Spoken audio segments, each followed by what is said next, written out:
This is our first anchor stone.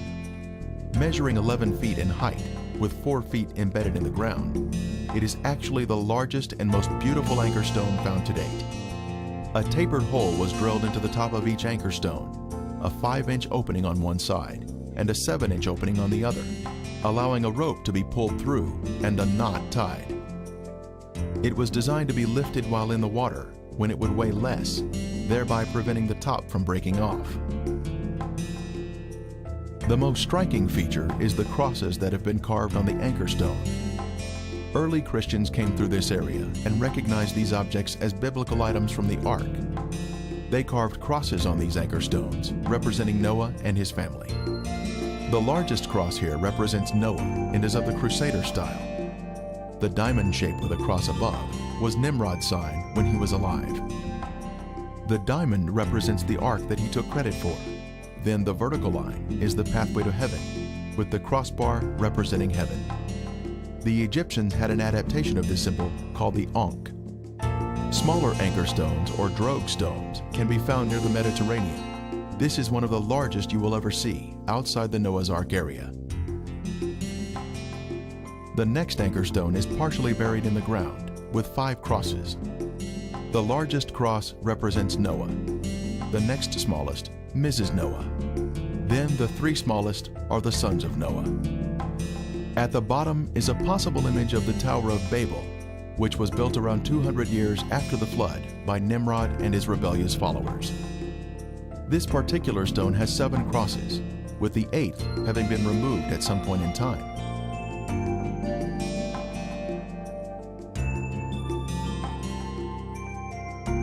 This stone has a large cross representing Noah.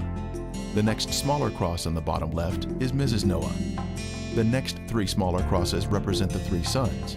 Then the 3 smallest represent the wives of the sons. This stone does not have any carvings on it, but it does have a hole drilled through the top.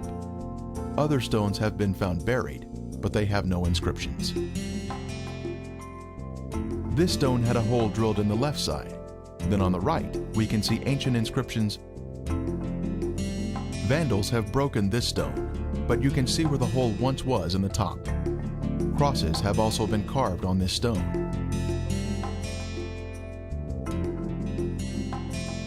Five crosses are on this anchor stone, and as we look at the top, we can see where the hole has been broken off.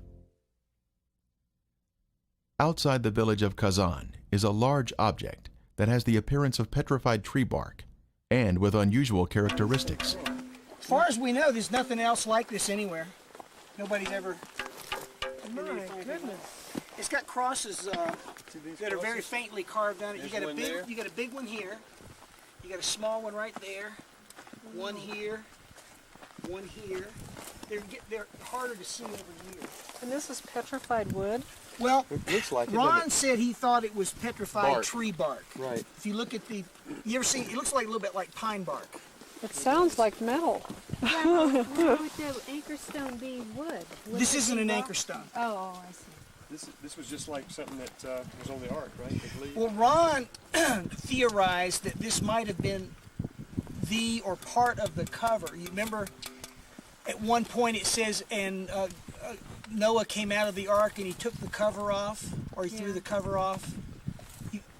And of course that's just speculation. We don't have a way of knowing, but this is a rather unique thing. It has the appearance and the texture of some kind of a bark, but it is stone. That is the cross. What? That is the cross. There you go. That is incredible. It has a very hollow sound. Very hollow. It sounds like metal. But it's just a... Well, it's just that's its harmonic rate. Right. Yeah. Harmonic resonance, you're right. Yeah.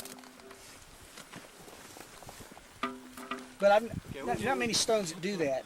That's true. With the sun coming out. Well, I think there's 8 crosses on it. We've been able to find 7. I think there's an 8th one up there.